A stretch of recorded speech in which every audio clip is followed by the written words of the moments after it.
Salut mes chers élèves, toujours dans la représentation graphique d'une fonction trigonométrique, aujourd'hui nous allons résoudre un exercice.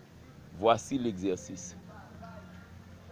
Étudier et représenter graphiquement la fonction suivante.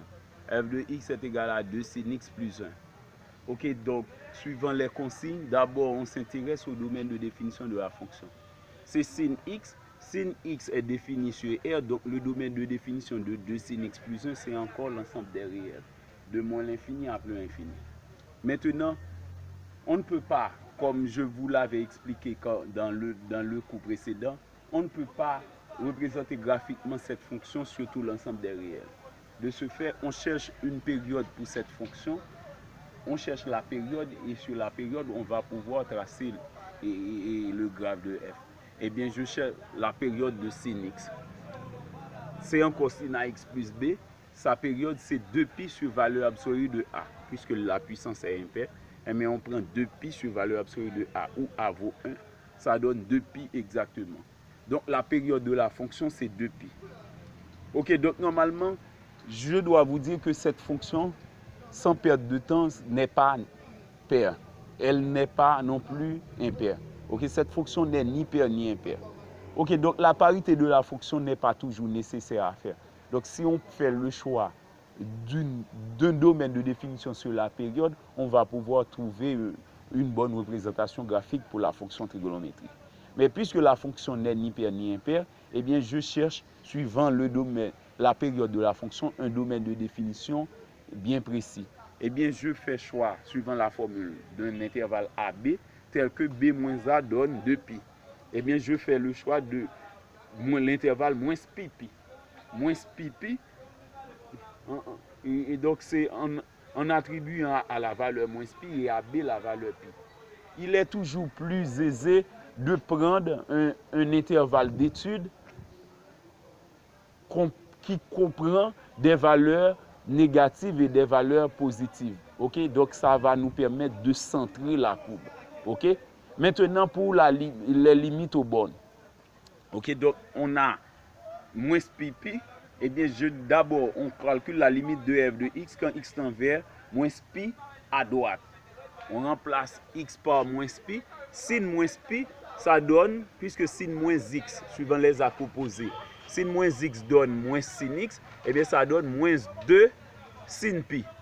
Ok, donc moins 2 sin pi. Ok, étant donné que sin moins pi donne 0, et bien on va avoir sans doute 0, 2 par 0.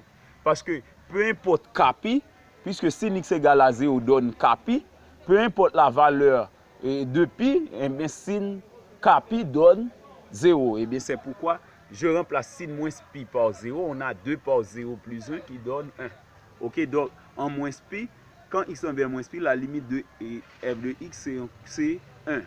Maintenant, on fait la limite de f de x quand x tend vers pi à gauche. À gauche de pi, on remplace x par pi, c'est 2 sin pi plus 1. Sin pi c'est encore 0, c'est kpi, ou k vaut la valeur 1. K prend la valeur 1, ça donne 2 par 0, parce que sin pi donne 0, 2 par 0 plus 1 qui donne 1. Ok, donc on a les limites aux bornes. Maintenant, pour le sens de variation, c'est comme une récitation. C'est étape par étape. On a f de x égale à 2 sin x plus 1. La dérivée de 1, c'est 0. La dérivée de sin x, c'est cos x. Et l'on multiplie ça par 2. Et bien, f' de x donne 2 cos x. Maintenant, pour étudier le sens de variation de f, on annule f' de x. De ce fait, on a 2 cos x égale à 0. Maintenant, puisque 2 est un nombre différent de 0, on pose directement cos x égale à 0. On a l'inversion trigonométrique, cos x égale à 0. La règle nous dit que x doit être égal à kpi plus pi sur 2, où k est entier relatif, k appartient à z. Maintenant, pour trouver les valeurs nécessaires sur l'intervalle moins pi pi, eh bien, on varie k. Eh bien, je commence avec k égale à 0. Ça donne pi sur 2, parce que cette valeur va s'annuler. Donc, c'est pi sur 2 qui ça donne. Puisque pi sur 2 appartient à l'intervalle moins pi pi, donc c'est acceptable. On a une première valeur de x. Maintenant, pour k égale à 1, ça donne pi plus pi sur 2. La borne supérieure, c'est pi, n'est-ce pas? Eh bien, on ne peut pas excéder pi. On ne peut pas aller après pi. Il faut rester à pi comme borne supérieure. Eh bien, pi plus pi sur 2 est à rejeter. Ok, donc on rejette plus pi sur pi plus pi sur 2, on la rejette. Eh bien, maintenant, cette valeur, on la rejette. Eh bien, normalement, c'est impossible pour 1, donc c'est impossible pour toutes les valeurs qui viennent après 1. Ok, dans le sens croissant. Maintenant, je prends dans le sens décroissant, moins 1 comme la plus petite valeur, suivant le repère. Ok, on part de 1 à plus l'infini, et de moins 1 à moins l'infini. Maintenant, on prend la première valeur strictement négative. C'est moins 1. On remplace k par moins 1, ça donne moins pi plus pi sur 2. Moins pi plus pi sur 2 donne moins 2 pi plus pi sur 2, en faisant le déno commun. Donc ça donne moins pi sur 2. C'est encore acceptable parce qu'on peut placer moins pi sur 2 dans l'intervalle moins pi pi. Ok, il y a des nombres négatifs dans cet intervalle, dans l'intervalle moins pi pi. Ok, donc moins pi sur 2, c'est encore acceptable. Maintenant, on part avec la valeur moins 2. On remplace k par moins 2, ça donne moins 2 pi plus pi sur 2. En faisant le déno commun, on trouve moins 4 pi plus pi sur 2 qui donne moins 3 pi sur 2. C'est à rejeter parce que moins 3 pi sur 2 est déjà plus petit que la borne inférieure qui est moins pi. Eh bien, c'est à rejeter. Ok, donc, puisque on n'a pas d'autres valeurs possibles, les deux valeurs acceptables, c'est pi sur 2, moins pi sur 2, eh bien, on met ça dans le tableau à l'intérieur, entre moins pi et pi. Ok, on met ça. Ok, donc, la dérivée de f, qui était f' de x, était égale à 2 cos x. 2 qui est un nombre strictement positif, eh bien, je mets plus sur toute la ligne pour 2. Maintenant, pour cos x, il y a l'intervalle pi sur 2 pi. Dans l'intervalle pi sur 2 pi, suivant le cercle trigonométrique, de pi sur 2 à pi, il y a un seul cosinus qui est toujours négatif. C'est le deuxième cadran. C'est dans le deuxième cadran, le cosinus est toujours négatif. Et bien par conséquent, pour pi sur 2 pi, le cosinus est négatif. Maintenant, pour l'intervalle moins pi sur 2, pour l'intervalle moins pi sur 2, puisque sur le cercle trigonométrique, il n'y a pas ordinairement de nombres négatifs, eh bien, pour pouvoir trouver l'intervalle moins pi sur 2 sur le cercle trigonométrique, il faut prendre le soin de placer des nombres négatifs sur le cercle trigonométrique. Eh bien, on avait 0 pi sur 2 pi, dans ce sens, eh bien, dans l'autre sens, on va avoir 0 moins pi sur 2 moins pi. Dans ce sens, on a 0 pi sur 2 pi, et bien dans le sens contraire, on va avoir 0 moins pi sur 2 moins pi. Et bien voilà, l'intervalle moins pi sur 2 représente le troisième cadran. Moins pi sur 2, c'est le troisième cadran. Comment est le cosinus dans le troisième cadran? Négatif. Et bien par conséquent, on a le signe moins pour cos x dans le troisième cadran. Maintenant, pour l'intervalle moins pi sur 2 pi sur 2, pour l'intervalle moins pi sur 2 pi sur 2, on part ici, 0 moins pi sur 2, ici 0 pi sur 2. Donc vous voyez, de moins pi sur 2 à pi sur 2, on prend non seulement le quatrième et le premier cadran en même temps. On prend un seul cosinus qui est toujours positif. Eh bien, c'est pourquoi je mets plus pour cos x dans l'intervalle moins pi sur 2, pi sur 2. Donc maintenant, en appliquant la règle des signes, on trouve plus par moins, plus par plus par moins. Donc f' a ce signe ici, et par conséquent, f est décroissante ici, décroissante ici. Maintenant, ce qui nous reste ici, vous voyez, on a plusieurs extrémums, et bien nous allons trouver les coordonnées de ces extrémums. Eh bien, coordonnées des sommets. D'abord, il y a un sommet en moins pi sur 2, je calcule f de moins pi sur 2, en remplaçant x par moins pi sur 2. Sin moins pi sur 2, c'est, d'après les arcs associés, sin moins pi sur 2 donne moins sin pi sur 2. Sin moins x donne moins sin x. Eh bien, je fais sortir le sin moins, ça donne moins 2 sin pi sur 2 plus 1. Or, suivant le tableau, sin pi sur 2 donne 1. On a moins 2 par 1 plus 1. Moins 2 par 1 donne moins 2. Moins 2 plus 1, ça donne moins 1. Ok, donc f de moins pi sur 2 donne moins 1. Maintenant, on a f de pi sur 2. On remplace x par pi sur 2 dans f de x. Ça donne 2 par sin pi sur 2 plus 1. Or, sin pi sur 2 donne 1. On a 2 par 1 plus 1 qui donne 3. Ok, donc vous voyez, on trouve les coordonnées des sommets. À présent, ce qu'il nous reste à présent de faire, c'est de déterminer les points sur les axes ou les intersections avec les axes des coordonnées. D'abord, je cherche le cas où x prend la valeur 0. Quand x prend la valeur 0, on cherche f de 0. C'est 2 par sin 0 plus 1. Sin 0 donne 0. Eh bien, c'est pourquoi on a 2 par 0 plus 1 qui donne 1. Ok, donc on a un premier point sur les axes. C'est lorsque la courbe coupe l'axe des ordonnées. Maintenant, le cas où f de x égale à 0, c'est l'endroit où la courbe coupe l'axe des abscisses. On pose f de x égale à 0. Ça nous donne 2 sin x égale à moins 1 jusqu'à l'obtention sin x égale à moins 1 demi. Maintenant, on rend homogène l'équation en ligne.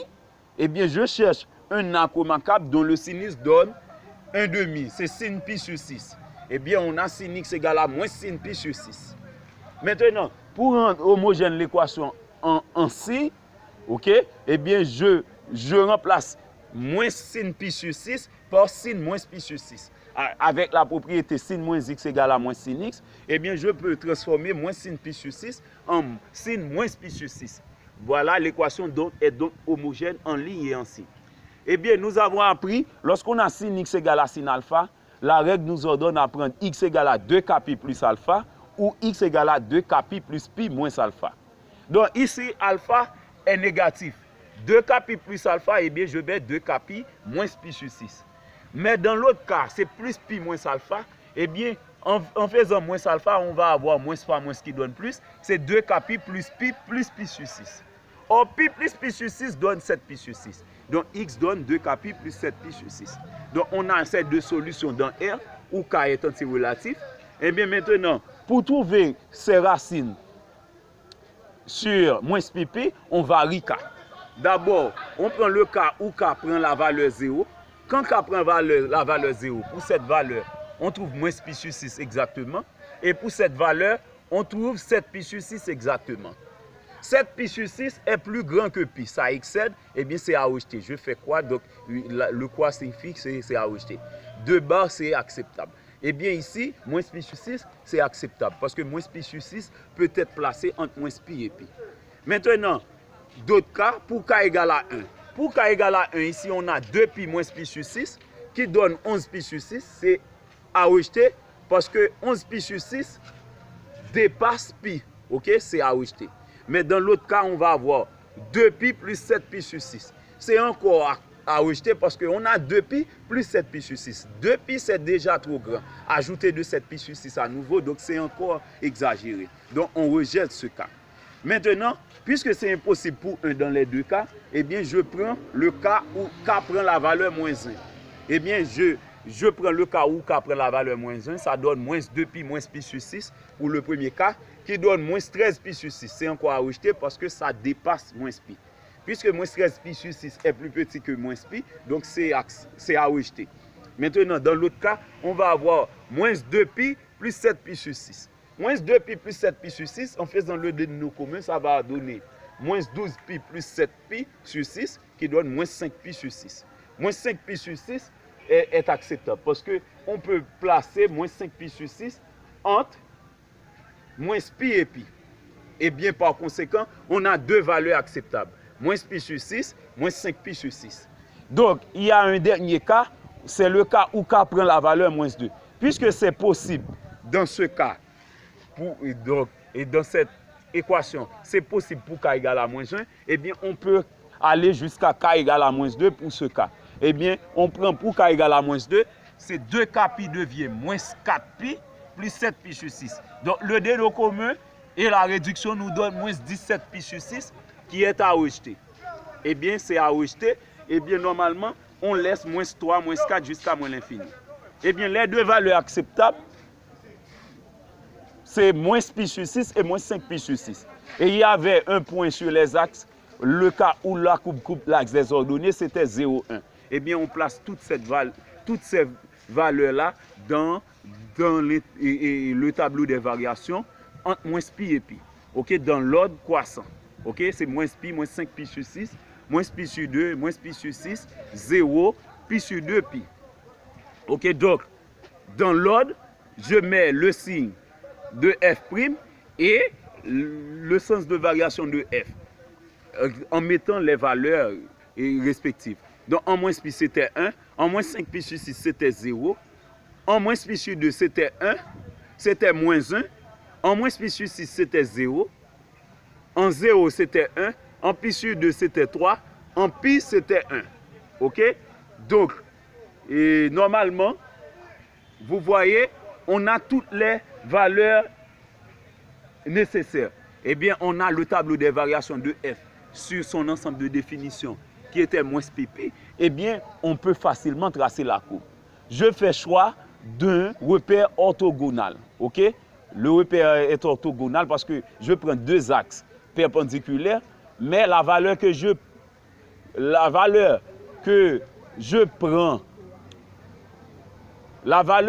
prends pour 1 en ordonnée n'est pas celle que je prends pour 1 en abscisse. C'est pourquoi le repère n'est pas orthonormé. Mais il est quand même orthogonal. Ou bien, je commence avec la représentation graphique. En moins pi, c'était moins 1. En moins pi, c'était 1. Eh bien, voici moins pi.